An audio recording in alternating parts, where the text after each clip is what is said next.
이제 결국은 이제 CI 저희 라운드 테이블에 주어진 질문 주제가 컬렉티브 임팩트가 우리가 여기서 얘기하는 사회 혁신과 양성 그리고 연구에 과연 어떻게 적용될 수 있을까? 앞에 다섯 분의 패널 분들께서 각자 개념과 사례들을 말씀해 주셨습니다만 그거를 다 아우르면 저희가 관심을 가지고 있는 대학에서의 사회 혁신과 양성 그리고 교육 연구에 과연 이 컬렉티브 임팩트라는 것이 어떻게 적용되고 활용될 수 있을까의 문제인 것 같습니다. 그래서 제가 첫 번째 질문으로는 이 사회혁신과 교육과 연구에 사례도 말씀해 주시고 하셨습니다만 이 컬렉티브 임팩트의 개념을 적용하려면 혹은 이것이 성공적으로 적용하려면 패널 분들이 생각하시기에 그 스스로의 경험을 기반으로 하든 이론에 기반을 하든 가장 중요한 이게 제대로 되려면 뭐가 가장 중요한 석세스 팩터를 꼽으라면 하나 내지 두 개를 꼽으라면 이게 진짜 중요하더라 혹은 중요할 것이다 이렇게 한번 말씀을 해주시면 좋겠는데요. 먼저 제가 그 한양대학교 신현선 교수님께 지금 강의를 진행하시고 근데 제가 아까 들은 게 맞나요? 이번 학기에 8개 과목을 하시는 거고 그것만으로도 컬렉티브 임팩트를 하고 계시다. 8개 강의를 맡고 있다는 그래서 가령 예를 들면 뭐 대학에서의 서포트라든지 혹은 제도적인 마련이라든지 뭐 등등의 이런 거를 고려해 보실 때 뭐가 가장 중요하다고 생각을 하시나요? 이제 컬렉티브 임팩트를 하기 위해서는 결국 여러 기관들의 협력이 필요한데 그 여러 기관들의 인센티브 스트럭처를 잘 디자인하는 게 굉장히 중요한 것 같고요. 이 지속 가능하게 되려면은 모두가 행복해야 됩니다. 어느 한 기관이 일방적으로 희생을 해가지고는 이것이 계속 지속되기 어렵기 때문에 모두가 행복할 수 있는, 모두가 뭔가 만족할 수, 얻을 수 있는 그런 구조를 짜는 게 중요하고 그 과정에서 저희가 이제 특히 좀 중요한 게 학생들한테 인센티브를 주는 게 좀 쉽지 않은 부분들을 아마 교수님들은 많이 느끼실 텐데요. 저 같은 경우에 제가 비법을 하나 가르쳐 드리면은 저렇게 얘기를 합니다. 그러니까 학생들이 예를 들어가지고 기업에 나중에 취업을 하기 위해서 지원을 해야 되는데 지원했을 때 너희 이력서를 써야 되지 않느냐. 근데 이력서를 쓸 때 그냥 너 학교에서 뭐 해봤냐 그랬을 때 그냥 뭐 마케팅 수업 듣고 팀플 해봤어요 그러면은 좀 꽝이지 않냐. 이런 나랑 같이 수업하면은 실제로 기업들이랑 같이 일하면서 정말로 뭐 돈 한 20만 원, 30만 원 써가지고 그래서 뭐 페이스북에서 10만 뷰도 만들어 보고 또 매출도 뭐 몇백만 원도 만들어 보고 그러면은 그런 거 쓰면 훨씬 더 회사에서 좋아하지 않겠냐 그런 식으로 얘기를 하면은 많이 좋아합니다. 그래서 그런 식으로 모두가 뭔가 좀 많이 얻을 수 있는 그런 구조를 짜는 게 중요하고 또 그런 차원에서 굉장히 중요한 게 익스펙테이션 매니지먼트가 굉장히 중요한데 어느 파트너도 너무 많은 높은 기대를 가지면 나중에 결국 실망하게 되기 때문에 처음부터 우리가 뭘 할 거고 어떤 그런 결과를 얻게 될 것인지에 대해서 처음부터 잘 협의하는 것이 중요한 것 같습니다. 예, 감사합니다. 신 교수님 처음에 말씀해 주신 게 사실은 이걸 이루기 위한 협력 체계의 중요성을 말씀해 주셨는데 아까 아마 그 말씀 조금 발표하시면서 하셨던 것 같은데 이 협력 체계를 결국 이루려면 제프 코헨 우리 선생님 말씀하셨던 shared goal이 첫 번째 단계로 상당히 중요할 것 같은데 제가 미국의 사례를 좀 더 여쭤보기 위해서 Jeff, could you tell us a little bit about how you can achieve what you call a shared goal, or if you have any experiences on the ground where you successfully achieved the shared goal, or maybe some of the challenges while you're trying to do that? Sure. I'd be happy to talk about that and use an example. I'll talk a little bit generally. Is that better? That's better. I'll talk a little bit generally first in that I think you need to have a shared sense of the importance of the problem so that people are willing to even start talking about a shared goal. But I think that if you have a sense of urgency I think something else that can be useful is whatever collaboration there has already been, so a history of collaboration between the stakeholders. But I think essentially the way it works on the ground in the projects I've been a part of is that you bring people together, and in our projects we usually are bringing people together once a month, so fairly frequent meetings, and the first few meetings are really just building trust, getting people to talk to each other, trying to surface some things that maybe every community has a history, and there are things that people don't want to talk about, and trying to bring those things up so that they're addressed explicitly early on in the process, and creating a space where you can do that, so building trust. And I think once you've done that, you can start to talk about, okay, given that history, given these things that have happened, what are the goals that we can start to agree on? What are the things that we maybe can agree on and we're not going to talk about now? So bounding the space to things that you can agree on. And I think data, is actually important. Very often when we're doing this work on the ground, we bring in a lot of data about the issues so that people come into the room with very different ideas of what's happening in the community or on the issue. And so when you bring everyone together and they're all looking at the same data, it's quite surprising. And so you help to reset everybody's thinking about what the problem is and what can be done. There are many challenges, and I think a couple are, structurally, every organization has its own accountabilities. So everybody's coming into the room with a sense of what they need to tell their board, what they need to tell the agency that's funding them, what they need to tell their foundation. And so managing through the demands on every organization to find a common set of interests is challenging. I think there are, so that's a big one. I'll try to stay with structural ones. There are also personality problems, right? But I think, and another one is just resources. This is often something people are doing on top of everything else they're doing. And so figuring out how to get the time and the money to support the work is another one. So those are the two that Thank you.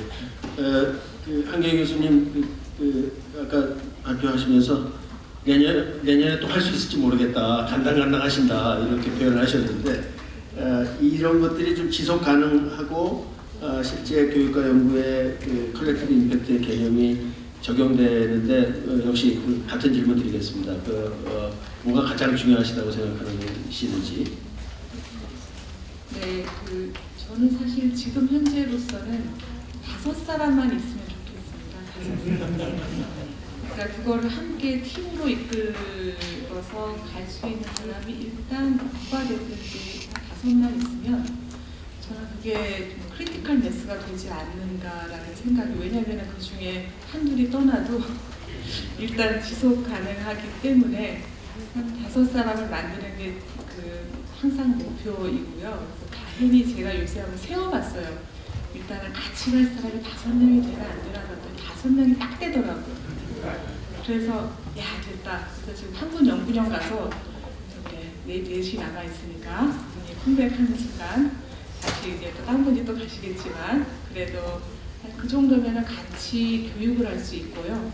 일단 강의를 하나 어쨌든 꾸렸을 때 혼자 할 수 있는 게 아니어서 이게 너무 부담이 돼서 같이 좀 해줘야 되거든요. 그래서 같이 좀 나눌 수 있고 그 다음에 연구를 또 같이 할 수 있어요.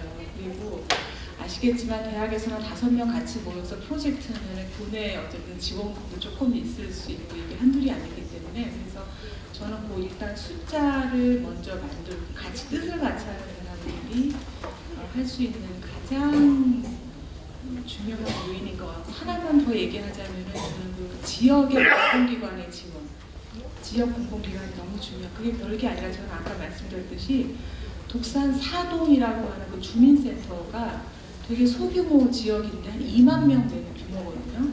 그러니까 2만 명 되는 분들이 어쨌든 그 주민센터 하나가 매니지를 하고 있는 거거든요. 대단한 분들이세요. 그래서 그분들과 친하게 지내는 게 얼마나 중요하다는 거를 이번에 배우게 됐고요. 그래서 괜히 서울시 이런 데 갈 필요는 있습니다.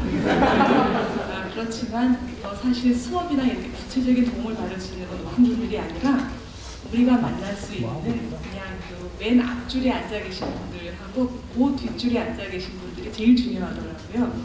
그래서 그분들과 네트워크하는 것, 그 정도가 가장 중요한 일인 것 같습니다. 감사합니다. 이 질문을 조금 바꿔서요. 지금까지 이제 약간 성공하기 위한 요소에 대해서 제가 질문을 드렸다면 과제라고 그럴까요? 어려운 점, 챌린지에 대해서 좀 말씀을 드려보려고 하는데요. 특히 제가 발표를 드리니까 우리 줄리 멍크, so you have worked with universities, right? Network of universities to achieve a social innovation. 그래서 저의 질문은 제가 대학에 있어봐서 대학이라는 거는 이제 상당히 특수한 성격의 조직인데 특히 이제 대학의 네트워크들하고 이렇게 일을 하면서 컬렉티브 임팩트를 이루는데 어떤 어려움이 있었는지 어떤 챌린지를 이 오버컴 했어야 되는지 디피컬티나 챌린지에 대해서 조금 말씀을 해주시면 좋겠습니다. 대학이라는 이 이상한 동물들과 같이 활동하는데 무엇이 힘드셨는지.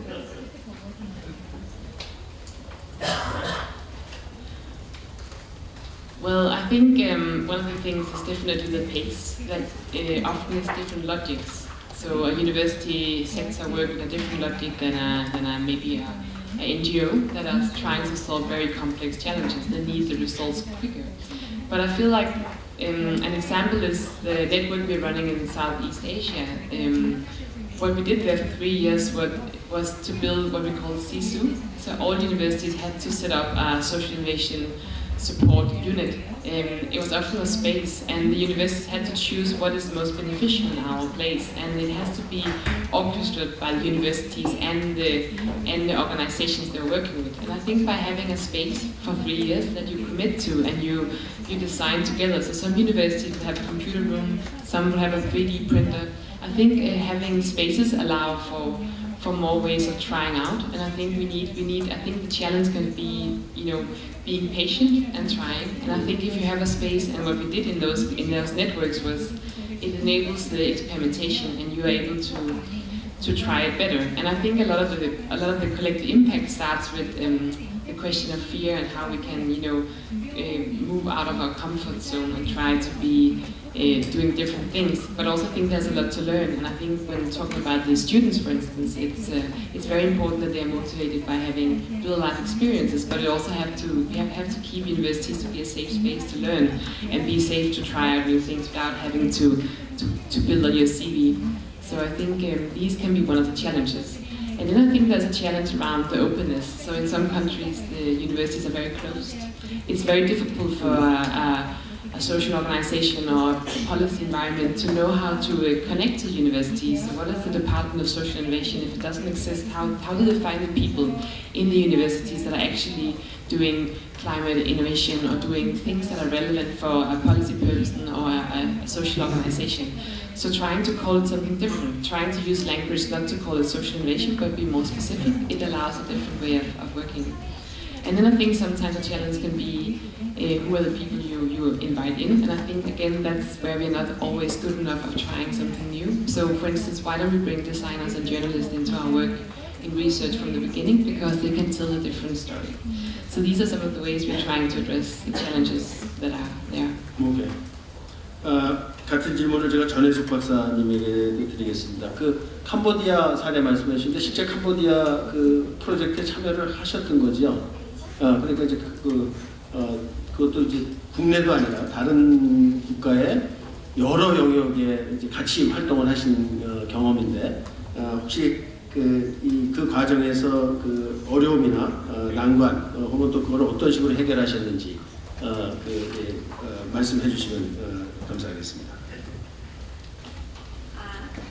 저도 이제 캄보디아와 같이 이제 프로젝트를 하면서 이제 그 CI를 위해서는 사실 모든 참가자들이 이제 문제에 대해서 어떤 공통된 어떤 이해라던가 가치를 가지고 합의된 목표를 만들고 행동을 추구해야 된다라고 생각을 하는데요. 사실 그 과정에서 생각보다 많은 시간과 에너지가 필요했습니다. 왜냐하면 사실 각자의 분야에서 이제 전문가라고 할 수 있는 전문적인 지식과 기술을 가지고 있지만 사실 상대방의 영역을 잘 모르는 경우도 있고 동일한 문제에 대해서 같은 이해라던가 같은 가치를 갖고 있지 못하는 경우들도 있었거든요. 그래서 캄보디아의 어떤 정부라던가 그리고 NGO라던가 현지의 이제 재난재해 관련된 기구와 같이 이 문제를 논의할 때 저희가 좀 계속 출장을 가서 계속적인 회의를 하고 논의를 해야 되는 시간이 필요했고 사실 지난주에도 캄보디아 출장을 이제 다녀왔는데요. 생각은 같이 할 수는 있지만 그럼 각자의 영역에서 무엇을 담당하고 수행할 수 있을지에 대한 그 정확한 그림이 이제 딱 떨어지지가 않는 거예요. 그래서 아까 제프 코엔 그 연사님이 말씀해 주셨던 것처럼 컨티뉴어스 커뮤니케이션이 왜 중요한지 좀 새삼스럽게 깨닫게 되었고 또 다른 한 가지는 이제 다 앞에서도 말씀해 주셨던 것처럼 그 자원인 것 같습니다. 이 재정적인 부분의 문제가 해결이 되지 않으면 이제 이렇게 어떤 목표를 가지고 추구하는 게 좀 어려운 부분이 있다 보니까 저희도 이제 레인버드 지원 관련해서 지속적으로 이제 제안서 내고 하면서 이제 펀딩을 받기 위해서 노력을 많이 하고 있는데요. 그런 부분에 있어서도 이제 그 SK 행복내눔재단처럼 앞서 나가는 이슈라던가 이런 문제에 대해서 지원을 할 수 있는 기관들이 많이 늘어난다면 이런 부분들에 대한 문제가 다소 해결이 될 수 있지 않을까 생각을 해보게 됐습니다. 예, 감사합니다. 제가 지금까지 약간 이 성공을 위한 팩터, 그 다음에 챌린지에 대해서 여쭤봤는데요. 제가 오늘 이렇게 우리 앞에 패널 분들이 발표하는 걸 이렇게 들으면서 들었던 생각은 이제 미국에서도 오셨고, 원래 덴마크 출신이신데 지금 영국에서 활동하고 계시고, 줄리 몽크 씨는 그 다음에 나머지 세 분은 또 한국 사례를 말씀해 주셨는데, 우리 또 전혜숙 박사님은 이제 캄보디아 사례까지 말씀해 주셨는데, 이게 컬렉티브 임팩트라는 개념이 생겨났지만, 그 같은 단어를 가지고 이게 여러 컨텍스트에서 지금 이게 실제로 임플리멘트 될 때는 아마 문화적, 사회적 컨텍스트가 상당히 중요한 역할을 할 거고, 이 문화적 사회적 컨텍스트에 따라서 컬렉티브 임팩트를 이루는 방식도 상당히 어답터블 하실 수 있을 것 같다. 이게 하나의 적용된 모델이 아니라 이런 생각이 들어서 제가 모든 패널 분들에게 이 컬렉티브 임팩트와 cultural and social context and how the cultural and social context have to be taken into when we are trying to do a collective impact. 제가 아까 잠깐 말씀해 주셨는데 우리 제프 코헨 님께서는 사례로 하나 텍사스 사례 말씀해 주셨는데 실제로 보니까 미국 내 텍사스인데 실제 파퓰레이션은 거의 다 히스패닉 파퓰레이션이고 이렇다면 아마 이 디버시티 이슈라든지 컬처럴 소셜 컨텍스트가 상당히 중요했을 것 같은데 그래서 그런 측면에서의 경험이나 이런 거를 좀 말씀해 주시면 좋겠습니다. 그래서 특히 한국에서의 이 적용에 한국적인 맥락과 한국적인 이 문화적인 맥락이 어떻게 중요할 수 있을지를. Jeff? Sure. I think that the context is critical, and it's very interesting. The Texas work, it was on the border, so in fact the population was 95% Mexican American or Mexican. So it was a homogenous culture. It just was sort of a different homogenous culture, and so learning how to operate in that culture, which is different from the mainstream American culture in terms of how people relate to each other, what sort of interactions they expect. You do have to be very sensitive to that, especially if you are coming from outside that, and you need to learn to navigate that. And that's why I underline it's really important to understand where you're working and how it works. I absolutely think it would be different here in Korea and probably different in different parts of Korea. urban, rural, these things matter. And I think one of the most important things to pay attention to is how people deal with power. Because getting people to agree on a common set of goals and metrics, one of the big obstacles is the differentials in power between the people who are in the room, and you're going to navigate that differently depending on where you are. Okay, Judy? That's a tough question. Well, I think it's, as Jeff said, I think it's always contextual. Like you can think about innovation or collective impact outside the context of where we're trying to apply it. I think sometimes we have to be a bit more creative and curious and open-minded around what are we looking for when we look at collective impact. What are the things we can actually learn or scale or spread across different cultures? I definitely agree that we can't just copy. But there might be different ways we can look at what's happening elsewhere and how we can apply it. And I think it falls back on a leadership role as well. We need to embrace leadership that looks into trying out different things and not only keep an eye on the result or the outcome and the solution in the end, but much more around the processes and the way we are creating the safe spaces to try out new ways of working, whether it's in university or across the sector. So we need a leadership that can foster that, and I think that is a way we can work across cultures. So trying to build leadership that support different ways of integrating new things in different cultures and looking more open-minded around the things that we can learn from each other. So. 교수님? 아까 줄리 발표 중에 저는 존이라는 표현이 되게 재미있었는데요. 이 여행 그런 부분이 아닐까 싶어요.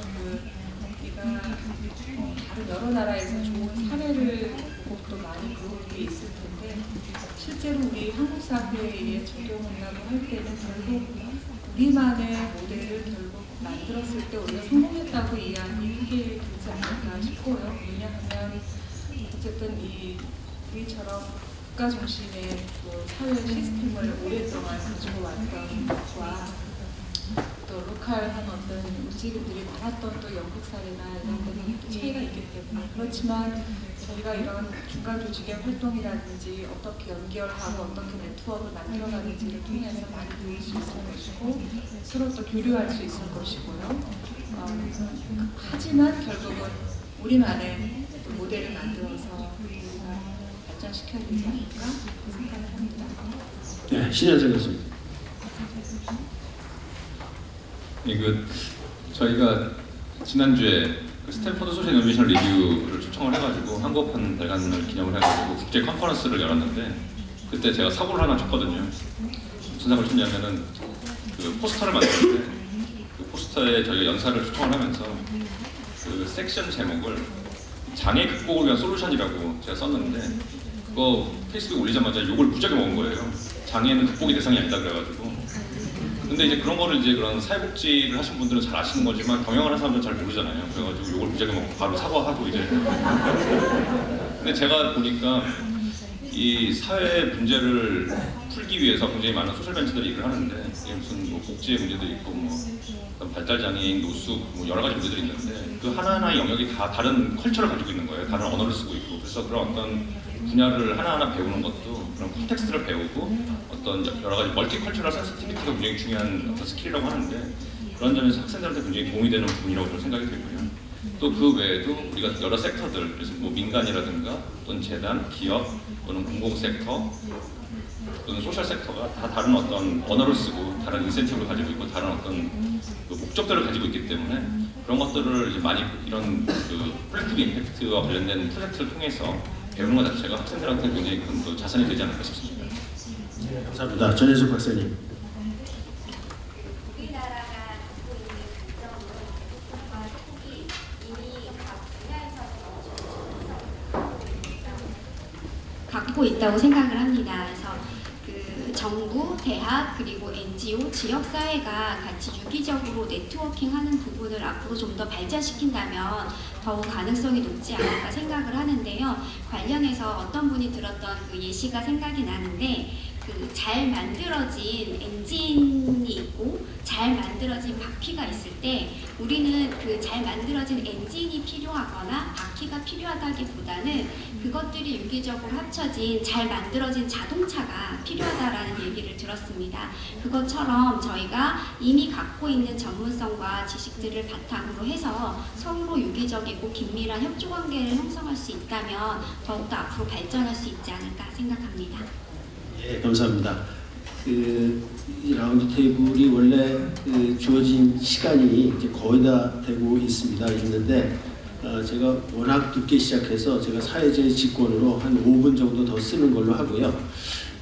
오늘 지금 상당히 많은 분들이 오셨는데요. 앞에 순서에 발제하실 때 사실 시간이 거의 없어서 질문할 시간이 없으셨던 것 같습니다. 그래서 제 질문도 중요하지만 혹시 오늘 참석해 주신 분 가운데 패널 분들께 이 질문을 좀 했으면 좋겠다 하시는 질문이 있으시면 질문을 좀 한번 받아보도록 하겠습니다. 네, 많은 말씀 나눠주셔서 감사합니다. 제가 궁금한 점은 지금 오늘 발표 중에서 제가 계신 5분께 다 여쭤보고 싶은 것은 교육적인 효과에 대해서 여쭤보고 싶습니다. 그래서 프로젝트 진행이라던가 이슈라던가 하는 것들은 이제 충분히 연상이 되는데 결국은 대학이 가르치는 곳이니까요. 그랬을 때 이런 이노베이터를 양성하는 교육이라고 하는 것이 대학 내에서는 어떻게 이해되고 있고 구성원들 간에 그리고 이 교육을 직접 하는 교수님과 수혜를 받는 학생들은 어떤 경험을 합니까? 그리고 사실은 교육이기 때문에 저희가 학생들의 진로를 고민할 수밖에 없는데 이런 교육 이후에 학생들의 진로에 대해서 혹시 어떤 성과가 있었는지도 좀 공유 부탁드립니다. 예, 이거는 아마 제가 보기에는 일단 우리 한경희 교수님이 한번 말씀을 한번 해주시겠어요? 저가 아니었으면 좋겠다. 일단은 교육적 효과는 일단 제 경험 가지고만 말씀을 드려야 되는데요. 교육적 경험은 힘이 들 만큼 좋습니다. 이게 힘이 안 들고 공짜로 얻어지는 게 없듯이 저희 학생들이 같이 그 수업에 참여했다니까 그런 활동에 참여했던 학생들은 이게 눈빛이 좀 바뀝니다. 왜냐하면 세상이 어떤지도 알게 되고 그리고 그 어려움들을 뚫고 어쨌든 최종까지 가는 선생님이랑 같이 가는 거잖아요. 저희 같은 경우 겨울방학까지 쭉 이어서 학기만 한 게 아니라 방학 때까지 이어서 할 수밖에 없었는데요. 고생도 고생이지만 저는 학생들한테는 100% 굉장히 좋은 경험일 거고 다른 수업에서 경험할 수 없기 때문에 진로에도 사실은 영향을 좀 미친다고 봤습니다. 물론 이제 선후 효과는 모르겠어요. 그런 마음을 갖고 있는 아이들이 수업에 들어와서 결국은 그런 경로를 또 갔을 수도 있고요. 그래서 그 효과는 제가 말씀드릴 수 없지만 굉장히 좋은데 대학의 반응은 전 좋다고 봅니다. 왜냐하면 대학이란 곳은 어디나 훌륭한 인재를 양성하고 싶은 거고요. 그죠? 잘해보고 싶은데 우리가 이제 좀 부족함들이 있는 거니까 반응은 좋지만 거기에 추가적인 자원을, 리소스를 거기에 넣을 거냐 그 의사결정을 하는 그 순간에는 아직 미치지 못하는 것 같습니다. 그래서 다른 거 부족한 게 많으니까 그거를 먼저 하고 그 다음에 하겠다라고 말씀들을 많이 하시지만 1순위가 되지 않는 그 부분의 문제는 당분간은 좀 있지 않을까? 마찬가지 아닐까요? 신현상 교수님도 혹시 이게 진로 문제가 되면 이제 경영대에서 가르치시잖아요. 근데 경영대 학생들이 non-profit 섹터로 간다 나중에 생각하면 그게 결코 쉬운 결정이 아닐 것 같은데 말씀을 좀 해주시죠. 제 생각에는 요새 밀레니얼이라고 부르는 학생들은 상당히 이런 사회적 가치에 관심을 많이 가지고 있고 자기가 기업을 가든 비영리를 가든 정부나 언론을 가든 간에 거기서 뭔가 좀 체인지 메이커가 되고 싶은 그런 마음들이 있기 때문에 그런 부분에서 상당히 희망이 있다고 생각하고요. 저희 경영대학 같은 경우에는 사회혁신 랩이라는 시스템을 운영을 하고 있는데 그건 뭐냐면 한 학기 동안 수업을 아예 안 듣고 월요일부터 금요일까지 9 to 5 이제 와서 일을 합니다. 일을 하는데 지금 저희가 돕고 있는 회사는 동부가치라는 소셜벤처를 학생들이 돕고 있는데 이 프로젝트를 이제 저희가 지난 한 2년 동안 계속 해오면서 굉장히 좀 재밌는 경험이 있어가지고 좀 나눠드리고 싶은데요. 제가 이제 2017년도 1학기 때 저희 그 들어왔던 팀 학생 중에 그 공대 여학생이 있었습니다. 이 친구는 프로그래밍을 굉장히 잘하는 친구였는데 그래서 마이크로소프트에서 이제 사장상을 받을 정도로 프로그래밍을 잘하는 친구였습니다. 근데 이 친구가 이제 저희 그 사육실내에 조인을 했는데 너는 뭐 하고 싶냐 이제 물어보니까 자기는 그 다시라고 그 시각장애인들을 위한 점자 스마트워치 그 웨어러블 만드는 회사가 있거든요. 거기 가서 좀 일을 해보고 싶다. 그래서 제가 2달 정도 거기 가서 일을 해라.